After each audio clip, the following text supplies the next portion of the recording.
¿Listo, Coraima? Sí, señora. Vale.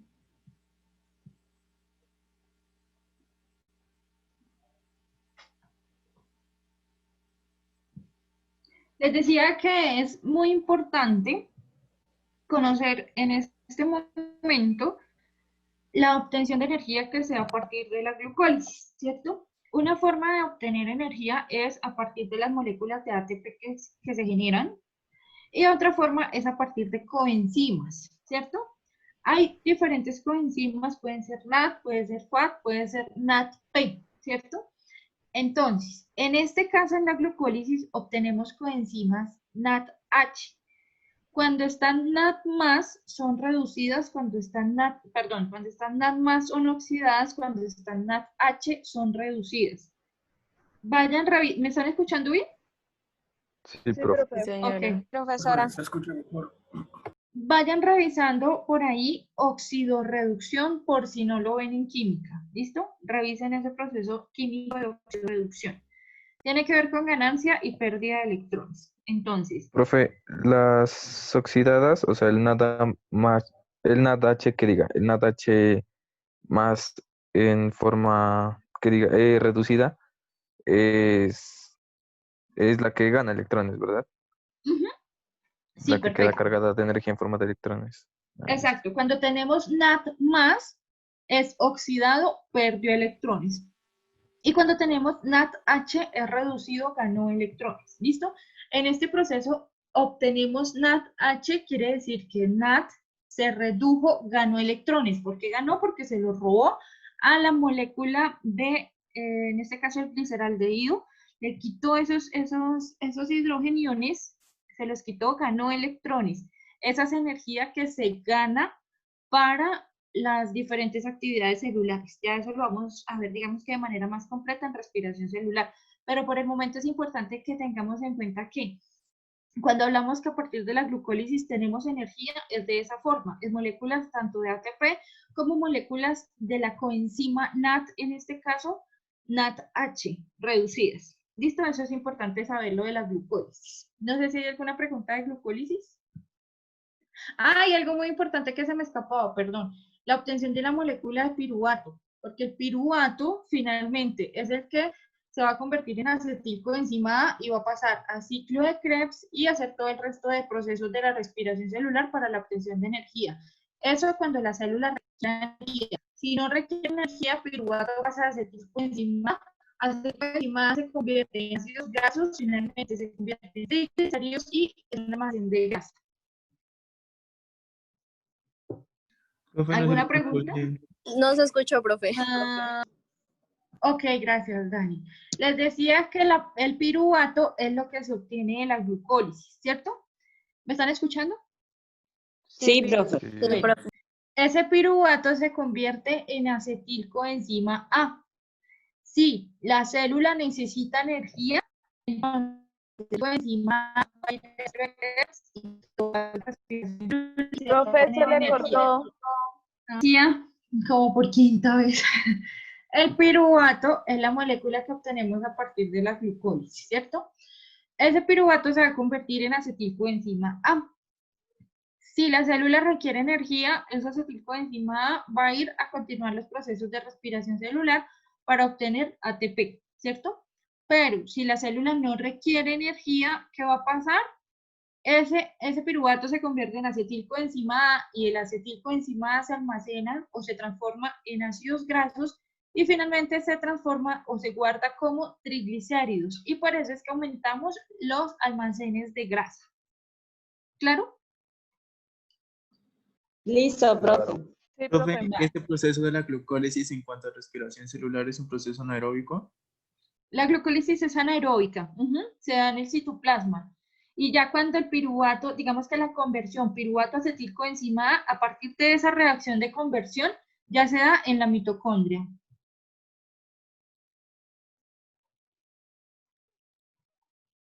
Cuando llega a la mitocondria se da el proceso oxidativo. Exacto, ahí ya empieza todo el proceso oxidativo, ya empieza a generarse las primeras moléculas de dióxido de carbono y toda la respiración celular. Gracias, profe. Vale. Pasamos a la siguiente ruta metabólica, que es, Coraima está grabando, yo no me acuerdo si la... Sí, señora. Ok, vale. Pasamos a la siguiente ruta metabólica, que es la vía de las pentosas fosfato. Esta ruta es importante porque se sintetizan pentosas, específicamente la ribosa y desoxirribosa, que nos van a servir para la formación de los nucleótidos que conllevan a la formación de los ácidos nucleicos. Esta ruta metabólica permite la obtención de coenzimas reducidas NADPH utilizadas para la síntesis de ácidos grasos a partir de ese tipo A.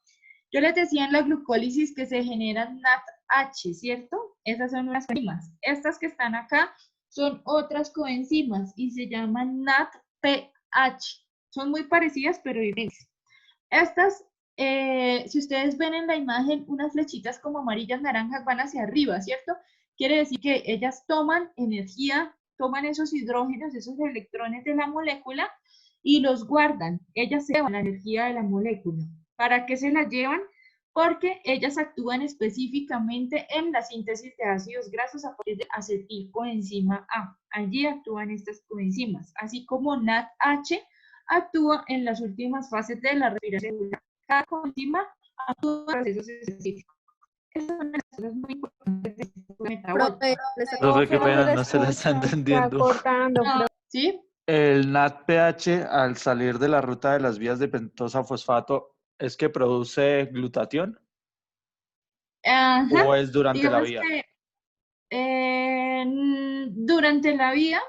durante la vía, sí, no es como tal en ese paso específico, sino durante la ruta de las pentosas fosfatos se produce glutatión. Ah, listo.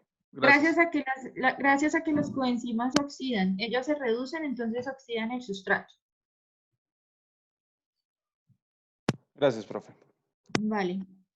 Voy a continuar y si no me escuchan, pues entonces me dicen, ¿vale? La vía de las pentosas fosfato entonces está muy relacionada con la glucólisis. Si ustedes observan aquí en la parte derecha, eso es una glucólisis, ¿cierto? Empezamos con glucosa y tenemos piruvato. Durante esta ruta metabólica se utiliza la glucosa para generar ribosa, que es importante en la síntesis de nucleótidos. Si ustedes ven, ¿me escuchan? Sí, profe. Sí, señora. Ok, Sí. a partir de la glucosa, donde ven NADPH significa que la coenzima oxida ese sustrato, es decir, la glucosa le va quitando hidrógenos. Se realiza una liberación de dióxido de carbono y llegamos a la formación de ribulosa. Esa ribulosa se puede convertir en silulosa, que finalmente se va a convertir en fructosa y conecta con glucólisis. O también se puede formar ribosa. La ribosa es la que se va a utilizar para los nucleótidos. A partir de esa ribosa yo puedo formar gliceraldehído y también de gliceraldehído puedo formar ribosa. Por eso es que se genera una estrecha relación entre la vía de las pentosas fosfatos y la glucólisis. Esta vía se activa en el hígado, en tejido adiposo, en la glándula mamaria y en eritrocitos. Y las reacciones se llevan a cabo en el citoplasma. Su función específica siempre será la formación de ribosa y desoxirribosa para los nucleótidos. Pero es muy importante también tener en cuenta su conexión con glucólisis. No sé si hay alguna pregunta.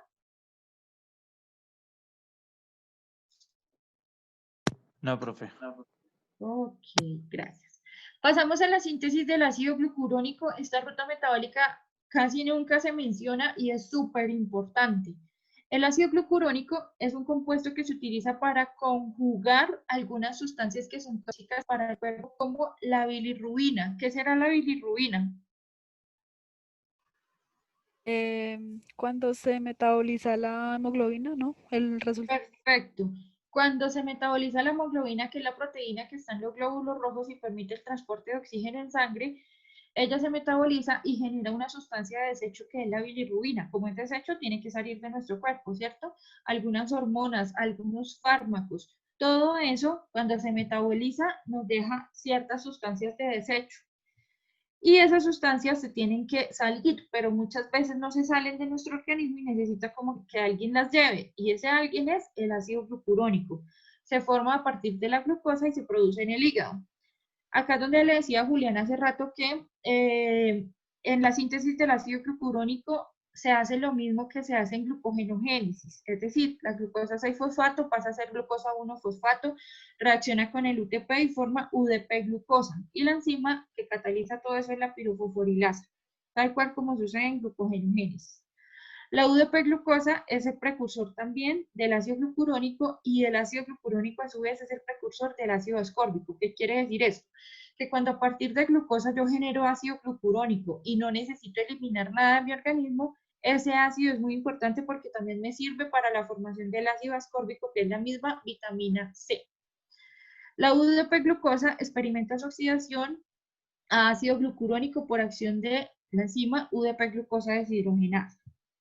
Es decir, que se oxida. Miramos esta imagen. ¿Me están escuchando? Sí, profe. Sí, señora. Vale. Iniciamos con glucosa 6-fosfato. Necesitamos que esa glucosa se me convierta en glucosa 1-fosfato gracias a la fosfoglucomutasa, como ya lo conocemos. Finalmente, la UDP-glucosa pirofosforilasa me va a hacer todo el proceso con el UDP. Tenemos uridina difosfato glucosa, es decir, que ya formamos UDP-glucosa. Luego, hasta acá, hasta tener UDP-glucosa ya es lo mismito que veíamos en glucogenogénesis. Ahora, aparece una enzima que es la UDP-glucosa deshidrogenasa. Todas las que son deshidrogenasas me oxidan la molécula. Entonces, me oxidan la UDP-glucosa y me la convierten en UDP-glucuronato. A partir de allí se forma el glucuronato, que es el mismo ácido glucurónico. Ese ácido es el que se va a unir a la bilirrubina, a diferentes fármacos, a diferentes sustancias que son tóxicas para el organismo. Ahí cumple su función y chao. Si no vamos a utilizar ese ácido glucurónico, ¿qué le va a pasar a ese ácido? Entonces se va a oxidar y finalmente se va a convertir en ácido ascórbico con vitamina C que necesitamos en nuestro organismo para diferentes procesos. Y esa es la síntesis del ácido glucurónico. Siempre se forma a partir de la glucosa, específicamente cuando la glucosa es UDP-glucosa. Cuando esta se oxida, se convierte en glucuronato y allí ya tenemos ese ácido glucurónico. No sé si hay alguna pregunta. No, profe, se entendió bastante bien. No, profe. Vale. Pasamos a la fermentación láctica, que ya la habíamos mencionado por ahí. Esta es una ruta metabólica anaeróbica, ocurre en la matriz citoplasmática de las células, en la cual lo que se hace es que se fermenta la glucosa para obtener energía. El producto de desecho generalmente no siempre, es el ácido láctico o lactato. ¿Qué sucede en esta fermentación? Vamos a ver la imagen que está ahí. Iniciamos también a partir de la glucosa. Esa glucosa hace una glucólisis. Esa primera partecita que está ahí arriba, es decir, cuando vamos de glucosa a piruvato, es tal cual lo que veíamos en la imagen anterior de la glucólisis. Es decir, que en este proceso vamos a obtener ATP y vamos a obtener NADH. Es decir, que NAD se va a reducir. Y el resultado final de esa glucólisis es piruvato, ¿cierto? Ahora, la diferencia es que a partir de ese piruvato se va a formar lactato. ¿Cómo se forma? Porque el piruvato va a oxidar de nuevo la coenzima, va a ser el proceso inverso que hizo la coenzima con la molécula de glucosa. Entonces, el piruvato toma esos hidrógenos y se convierte en lactato, que es, digamos, que el resultado final. Algo que es muy importante es entender, la fermentación láctica no se da para obtener lactato. La fermentación láctica se da para obtener energía en forma de ATP. Lo que pasa es que digamos que el rendimiento de este proceso es muy bajo. Son solo 2 ATPs comparado, por ejemplo, con la fosforilación oxidativa de la respiración celular. Y yo les mencionaba que es como un agregado el obtener ese lactato al final del proceso. Y el mismo cuerpo, entonces, le dio un uso a ese lactato, y es que a partir de por gluconeogénesis podemos volver a tener glucosa. No sé si es clara la fermentación láctica o si tienen alguna pregunta. Profe, es por ese motivo que en los glóbulos rojos también se da ese proceso. Es por este motivo, sí, claro que sí, claro que sí. Pero la obtención de energía es muy baja. Si la comparamos, lo que les digo, con la fosforilación oxidativa de la respiración celular, Ah, sí, profe. Es que se me cortó. Entonces, en conclusión, el proceso de fermentación láctica se da para obtener la energía más que no como el lactato, o sea, para obtener esos dos ATP y la Exacto, oxidación. ese es como el objetivo. Lo que pasa es que ligado a todo esto está la formación del lactato. Gracias, profe. El Vale, lactato sería como un residuo de la fermentación, ¿sí? exacto, esa es la palabra correcta. Es como el residuo de la fermentación que, pues, muy bueno, que se le halló un uso al hacer gluconeogénesis y a partir de él volver a llegar a glucosa. Pero eso ya es en condiciones de un ayuno muy prolongado, que vamos a ver ahorita, creo que es la siguiente. Sí. Bueno, la siguiente última ruta es gluconeogénesis y es una de las más importantes porque es una ruta que me conecta el metabolismo de carbohidratos, lípidos y proteínas. Es súper importante y la vamos a ver por ahí más adelante mucho. Es una vía metabólica que produce glucosa a partir de sustratos de carbono sin hidratos de carbono. Es decir, vamos a obtener glucosa, pero no a partir de glucógeno. ¿A partir de qué se puede obtener? De aminoácidos, de glicerol, de piruvato y de lactato. Miremos esta imagen que tenemos acá. Cuando hablamos de lactato, quiere decir que venimos de fermentación láctica, ¿cierto? En el caso del glicerol, cuando hablamos de glicerol, ¿el glicerol qué forma? Ya les había contado por ahí. Triglicéridos, Ajá, perfecto, triglicéridos. En el caso de los aminoácidos, ¿qué forman? Proteínas. proteínas, Proteínas, ¿cierto? péptidos. El lactato, ya les había dicho. En el caso del propionil, él es un derivado de la acetilcoenzima A. ¿Qué más les digo de ese propionil? Ahí se Profe, se le fue la él voz. tiene, Profe, se ¿me le cortó. escuchan? Hola, ok. Me cuentan si se sigue cortando, ¿listo? El propionil es un derivado de la acetilcoenzima A o se forma a partir de coenzima A y viene, digamos que a partir como del metabolismo de los lípidos también, ¿listo? ¿Sí? ¿Me escuchan? Sí, profe. Sí, Vale. profe. Si nos damos cuenta, generalmente todo está como concluyendo hacia piruvato, todo es como conllevado hacia el piruvato, ¿cierto? ¿Por qué? Porque todas estas moléculas vuelven a generar piruvato, digamos que es la vía inversa de la glucólisis, todo se devuelve para llegar otra vez hasta glucosa. ¿En qué condiciones creen ustedes que se active esta ruta metabólica? En condiciones de Deficiencia ayuno de prolongado. glucosa en la sangre. Deficiencia de glucosa en sangre. Básicamente, ¿en qué momento metabólico podría estar ese organismo? Ayuno prolongado. Ayuno prolongado. Sí, cuando no come. Perfecto.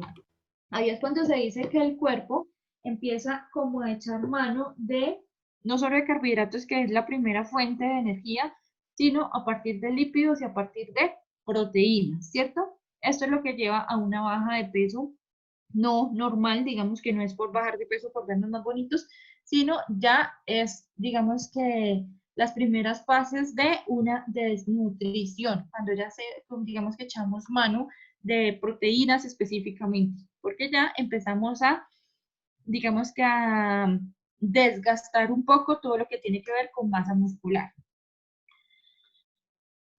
Ahora, hasta aquí tenemos ya la ruta metabólica, ¿cierto? En resumen, entonces, la glucosa se utiliza en el hígado para sintetizar glucógeno y triglicéridos, específicamente cuando tengo muchísima, no me basta con el almacén de glucógeno, sino que tengo que hacer glucólisis, convertirla en piruvato, y a partir del piruvato acetilcoenzima A que vaya y se me guarde como grasa, ¿cierto? Porque tengo demasiada cantidad de carbohidratos. La galactosa se convierte en el hígado en glucosa 1-fosfato enlazando con el metabolismo de glucógeno en glucólisis. La fructosa se convierte en fructosa 1-fosfato y puede ingresar directamente a la glucólisis, como ya vimos. Desde el punto de vista nutricional, los azúcares absorbidos que vienen de la digestión de carbohidratos se transforman específicamente en compuestos de reserva energética, glucógeno directamente por glucogenogénesis y triglicéridos por la formación de piruvato a acetilcoenzima A. Vamos a ver qué sucede en una situación interdigestiva, es decir, entre comidas. El consumo de glucosa por los tejidos periféricos produce disminución de la glucemia tras el periodo postprandial. Postprandial es después de que comemos, ¿cierto? Y la idea entonces es que empiecen a bajar los niveles de glucosa en sangre. El metabolismo hepático se adapta para enviar glucosa a la circulación sistémica. La provisión de glucosa depende de la degradación de glucógeno, es decir, glucogenólisis. ¿Cómo se da esta glucogenólisis? Ya habíamos visto entonces que la glucosa 6-fosfato, los azúcares fosforilados no pueden atravesar la membrana, entonces actúa la glucosa 6-fosfatasa, quita ese fosfato y así tenemos una glucosa libre. La capacidad de reserva de glucógeno es limitada en condiciones, lo que les he explicado ahorita, en condiciones interdigestivas que son muy prolongadas o en ayunos muy largos, se debe formar glucosa a partir de otras sustancias no glucídicas y esto es gluconeogénesis. Así el hígado entonces sintetiza glucógeno a partir de glicerol que viene del tejido adiposo, cuando se hidrolizan los triglicéridos, del lactato que procede del músculo a través de y de los eritrocitos a través de la fermentación, y aminoácidos como la alanina que vienen de la masa muscular, específicamente de las proteínas que forman esa masa muscular. Esta partecita es muy importante. ¿Me están escuchando? Sí, señora. Sí. Vale. Sí, señora. Es el metabolismo en tejidos periféricos. Vamos a ver en algunos tejidos específicamente los que más utilizan los carbohidratos para conseguir la glucosa. El tejido adiposo en grasa, en el tejido graso, se da el paso de glucosa a través de la Profe, no se membrana. le escucha. No se escucha. Profe, se escucha muy entrecortado. ¿Sí? Vuelvo a empezar y me cuentan si funciona o si no funciona. ¿Ahí me escuchan? Sí. Sí, señora. Profe. Ok, vuelvo a empezar. Vamos a mirar cómo es el metabolismo de los carbohidratos en algunos tejidos. ¿Listo? O el metabolismo de la glucosa. En el tejido adiposo, que es el tejido graso, se da paso de glucosa a través de la membrana y ese paso es estimulado por la insulina. Es decir, si se necesita o si no se necesita, es la insulina quien permite o detiene el paso de la glucosa. Hay una enzima fosforilante que es la exoquinasa. ¿Para qué fosforila? Para que no se salga la glucosa de esas células específicas. Y en estos tejidos adiposos, lo que va a hacer la glucosa es transformarse en grasa. Entonces, si tenemos gran cantidad de glucosa, pues vamos a tener gran cantidad de grasa y el tejido adiposo va a aumentar. Ahora, en el sistema nervioso es diferente lo que pasa. El paso de glucosa no requiere insulina, es decir, que el sistema nervioso siempre está recibiendo glucosa. ¿Por qué creen que se da esto? Que en el tejido nervioso, en el sistema nervioso, siempre hay paso directo de glucosa. Porque pues no se puede quedar sin energía, igual que los eritrocitos. Muy bien. No se puede dar como el lujo de quedarse sin energía, ¿cierto? Entonces, siempre hay entrada de glucosa en el sistema nervioso. La enzima fosforilante igual es la exoquinasa y aquí en este tejido es un tejido supremamente activo. No es como el graso que simplemente recibe glucosa para transformarla en grasa y dejarla ahí guardadita. No. En este caso, el destino de la glucosa es ciclo de Krebs y cadena respiratoria, es decir, producción de energía. No hay lipogénesis, es decir, no hay formación de grasa ni glucogenogénesis, formación de glucógeno. Toda la glucosa que llega al tejido nervioso o al sistema nervioso es para trabajar, para generar energía. En el músculo esquelético, el paso de glucosa a través de la membrana también es estimulado por insulina, igual la enzima fosforilante la exoquinasa. En el músculo esquelético sí hay síntesis de glucógeno, necesitamos almacenamiento como tal de glucógeno y no hay lipogénesis. En el músculo no hay lipogénesis, es decir, no hay almacenamiento de grasa. Y el glucógeno muscular básicamente actúa como una reserva energética. Eso es lo que sucede en los tejidos periféricos. ¿Me escuchan? Sí, profe. Ok. Perfecto. Vamos a pasar ahora a la regulación de la glucemia. Los niveles de glucosa en sangre normales o los parámetros, los rangos en los cuales la glucosa es normal en sangre es de 70 a 110 miligramos por decilitro. Cuando eso sucede, decimos que hay una homeostasis. La glucosa, como ya lo hemos visto, es el combustible fundamental para todos los tejidos periféricos y es nutriente energético para el sistema nervioso. Cuando hay hipoglucemia, los daños son irreversibles en el sistema nervioso, lo que hablábamos ahora. El sistema nervioso requiere energía y no se puede dar el lujo de quedarse sin glucosa. Esos daños irreversibles en el sistema nervioso central se dan básicamente en condiciones de desnutrición.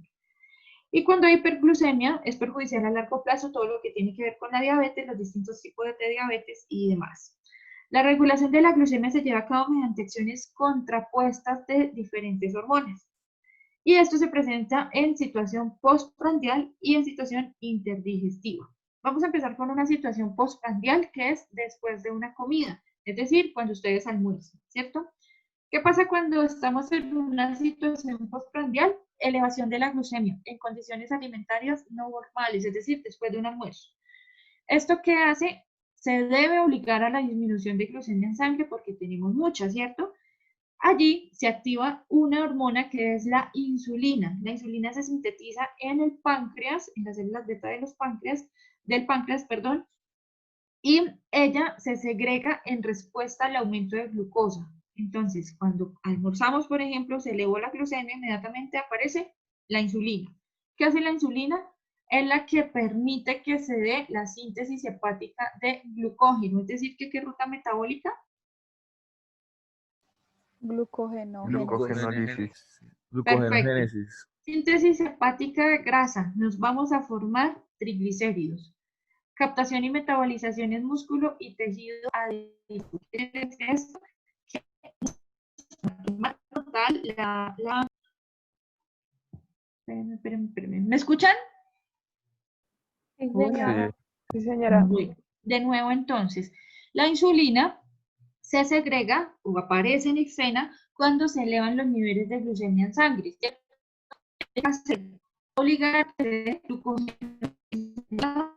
a almacenar grasa si es muchísima la glucosa que hay en sangre, y también en músculo va a obligar a que se capte la, y en el tejido adiposo va a ser lo que veíamos ahora en las diapositivas anteriores, se va a como grasa.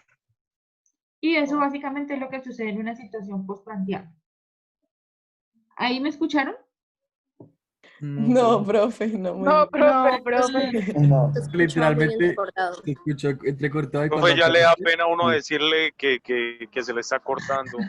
No les dé pena, díganme siempre. Yo vuelvo a decir, porque ¿qué más? ¿Me escuchan ahí o no? Sí. Sí, Sí, señora. señora.